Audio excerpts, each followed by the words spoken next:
Today is a little more of a yapper kind of video. I think that might just be the direction that these take from here on in. I don't know. I just kind of have a lot to say at the moment. Today's subject I have some opinions on. Feel free to agree or disagree, but whether this ruffles your feathers or not, hear me out, okay? So, analog technology is something that I've seen trending quite a bit on the socials as of late. And as someone that I feel I've come across and integrated more analog technologies into my creative practices and my day-to-day, as someone that that happened to naturally, I have some thoughts about trendifying it. And it's probably not for the reasons that you think. So the thing that made me want to make this video is I heard about the concept of a analog bag. And if you are unfamiliar with what that is, it's a bag filled with analog activities to do. So it's like books, magazines, it could be crossword puzzles or Sudoku books or something like that. It could also be your hobbies. Anything that can fit in a bag, I suppose, but is also considered analog. And the object of using said analog bag is to redirect your attention from scrolling on your phone to doing whatever activities you have packed in said bag. So, staying on this tangent for just a moment, an analog bag kind of confuses me because you're doing one of two things with it. You're either A, reinventing having a purse, because I thought carrying around like books or magazines and shit was just what we were already doing. I never leave the house without a book. I kind of see a lot of other people doing that too, so I don't know. I thought that's just what we were putting in our bags. And then on the other side, it's for your home. So it's a bag that you keep at home of your hobbies and things so that you focus on that as opposed to your phone. And it's a noble idea, don't get me wrong. I won't knock it till I try it, but what I will say is that it is kind of your responsibility to make your home non-distracting. Like, it's kind of your responsibility to make your space a place that isn't going to push you to scroll if you understand that that's a bad habit that you have. And like I understand that's to a certain extent. Like, if you don't live by yourself and if you're the kid or something watching this and, you know, your family or your parents or whoever aren't really supportive of you taking on a more analog lifestyle, I get it. Those are different circumstances. I'm kind of mainly talking to the like analog bag girlies that I'm seeing making these kinds of videos where they're like packing it full of crossword puzzle books and stuff. And I don't know, guys, like, adult coloring books cost money that I really don't think you need to be spending, but, you know, maybe that's just the anti-consumerist in me. You can go outside for a walk. That's free. You can do it right now, in fact. Like, if me speaking to you right now is part of your doom scrolling, I don't even care if you finish this video. Just go outside. Another alternative is you can get a phone jail for like $20. Just lock up your phone. Or you can make one. There you go, analog craft. I made one out of a cardboard box. And if you want a video about how I made my phone jail, I'll do that.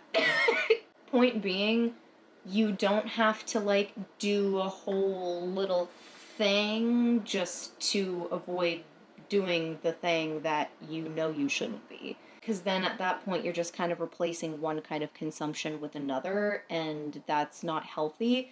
And it really doesn't do anything to address or realistically combat the issue, which is you're trying to get over your phone addiction. And I don't think we're doing ourselves any favors by not treating it like an addiction. You dig? So the fear I have is that the analog trend is really empty calorie and it doesn't have any honest intentions of stopping phone addiction or really putting in any of the effort it requires to actually overcome an addiction to something. Like, you can't really just reach for your bag of crosswords your way out of an addiction to a substance or any other bad habit that's not doing you any good. It doesn't work like that. And so in order to address the phone addiction, I think we also have to address what's in the phones that we're addicted to. And as I've kind of been turning over like what I want to talk about in this video in my head for like the past few weeks, I kind of thought back to this essay I wrote a few months ago about overconsumption. I called it Microtrend Implies the Existence of a Macro Trend. And so in the essay, I kind of try to identify what a microtrend is. I said, we've come to understand these fleeting flirtations with aesthetically contrived identities as microtrends. As the name suggests, these are characteristically short by nature and pack a peer pressure of a highly infectious degree.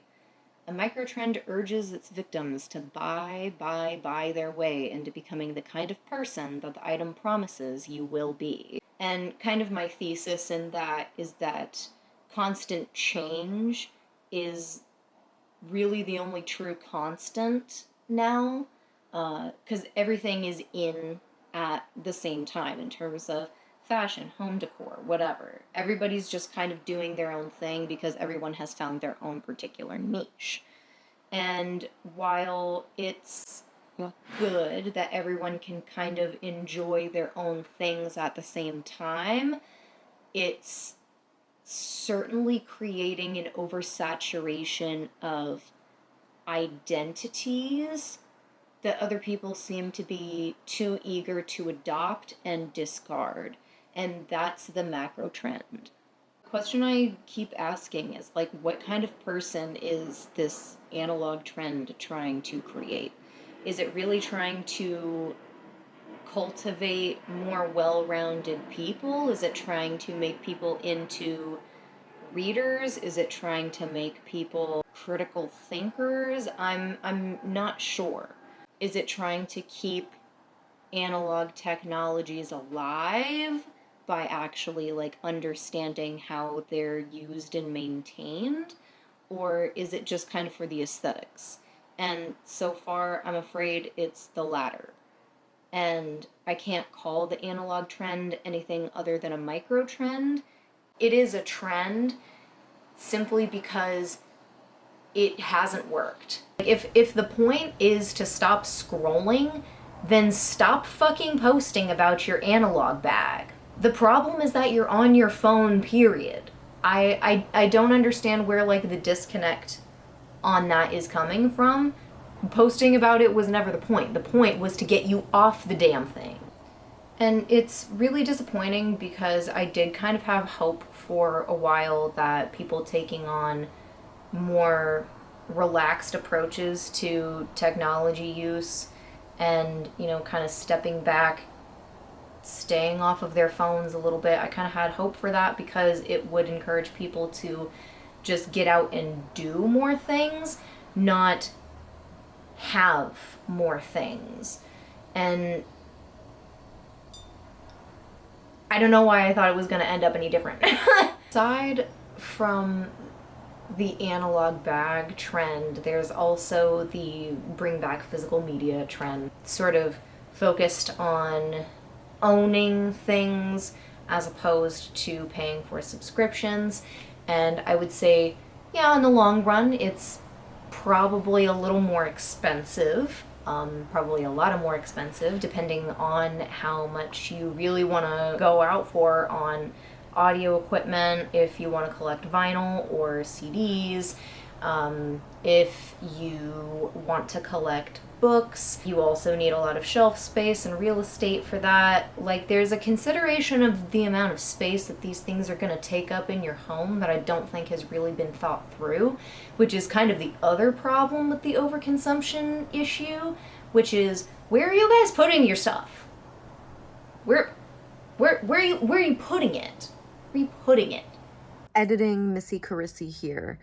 Another thing that I want to say at this point in the video is I'm not saying any of this in like an accusatory kind of way or in like a pointing the finger kind of way, because like I live in this society too, and I know that I've absolutely had moments where like I pick up a thing or a hobby and I don't think about the spatial repercussions of it.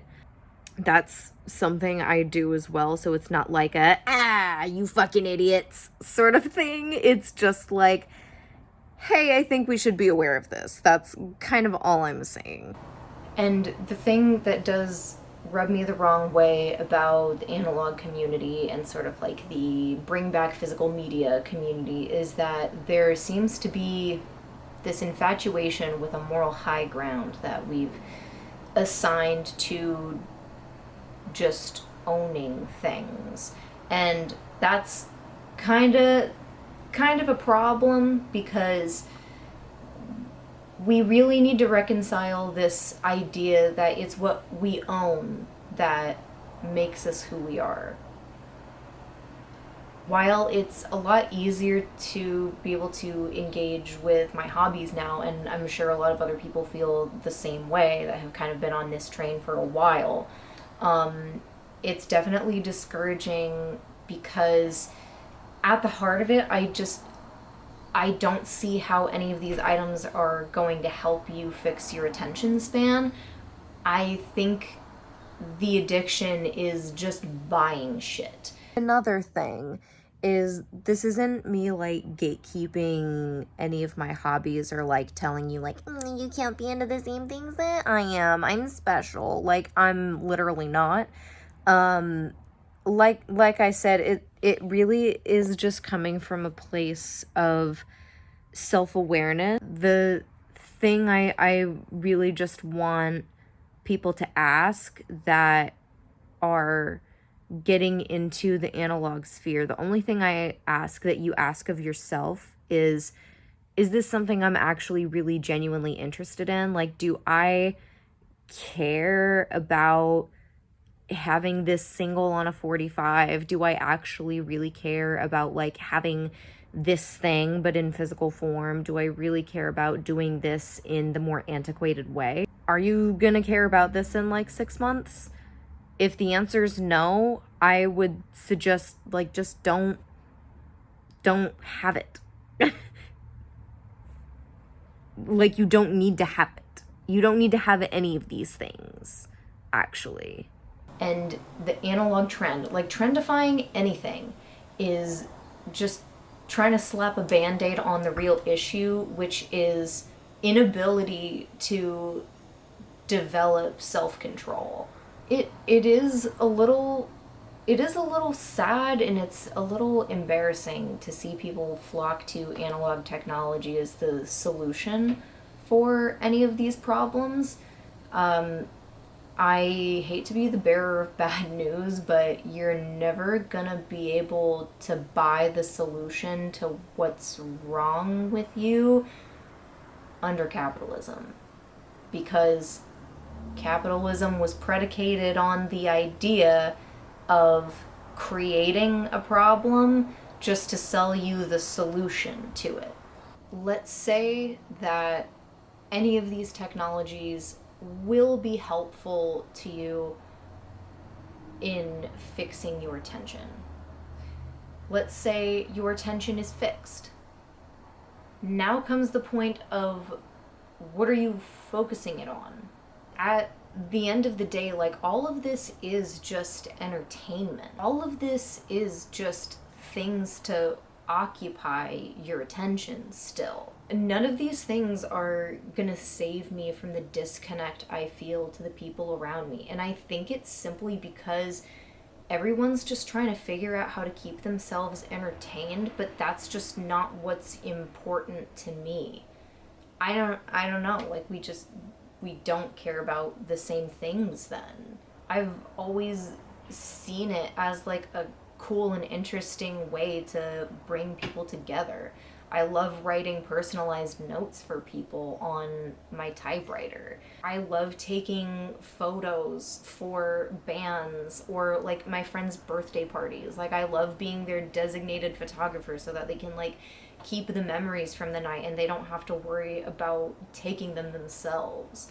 And I try to use my skills and my knowledge in a lot of the different things that I do to help my friends with their endeavors and to help the people around me. And that's always what's been the important part, not necessarily just like having the thing.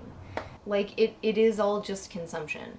And, you know, not all consumption is created equal. There's most certainly a difference between scrolling and reading, but there's also a significant difference between numbing yourself and taking yourself outside and, like, I don't know, hanging out with a friend or walking your pet or just being by yourself. Go to a park or a library. Go to like an actual third space that needs your presence. Even if you do it by yourself, it doesn't matter. Just do literally anything but buy things and try to keep yourself entertained. Like, stop trying to distract yourself like you're a baby. And that's after like literally anything else it takes to function as a human being. Because I don't think I need an analog bag because I can mop my floor. I can check my sink for dishes that I haven't done. What like executive function tasks are we neglecting? Like, I don't know, guys. I genuinely don't believe that you've got nothing else to do. I don't believe it. I don't believe it. And at the end of the day, I will say it's mostly harmless. People getting into analog bags and like analog technology, but I do just want to propose another route to think about if this is something that you personally are considering adapting into your life, your daily round. At this point, I am definitely kind of reconsidering how much I want to post about more analog things. And I would really hate if somebody like got a thing because they saw me using it and then they either break it, destroy it, or they just hate it and it sits on a shelf. Like, that would make me upset. But on the flip side, there is also a great joy in influencing somebody into learning to do something that they end up loving. Like, I have inspired some people in my inner circle into taking up journaling and reading practices. You know, it's inspiring somebody to do something that will be better for them in the long run. It's giving them a way to process their own emotions, to find their own desires. Because there's no influencing that can happen when you are just like alone with the page. That is a exceptional gift to give somebody if they haven't tried that before. And I know a lot of this video kind of sounds like me just bitching, and while there's a little bit of bitching in there, I think you are absolutely entitled to do whatever you want with your own time and money and whatever. But, you know, it's just my prerogative, and it's me offering another angle to the thing that I think should also be considered, especially if you personally are interested in taking up any of these practices and being aware that it may or may not even do what you think it will. I think this format is just gonna be called The Chair, and it's gonna be me sitting in this chair and just talking about a thing. I do have a few different video format styles in the works, which I am looking forward to unveiling here over time as I kind of put a little more effort into the YouTube side of things, because I know I've kind of neglected this space in the past, but I think it's kind of a really cool way to, I guess, more quickly and effectively convey my ideas and sort of just what I'm thinking about and doing these days. And so with that, I will bid you adieu until I rematerialize for the next video. But before you go, you have a side quest for the day, and your task I am giving you is to talk to a stranger today. And that is all. Goodbye.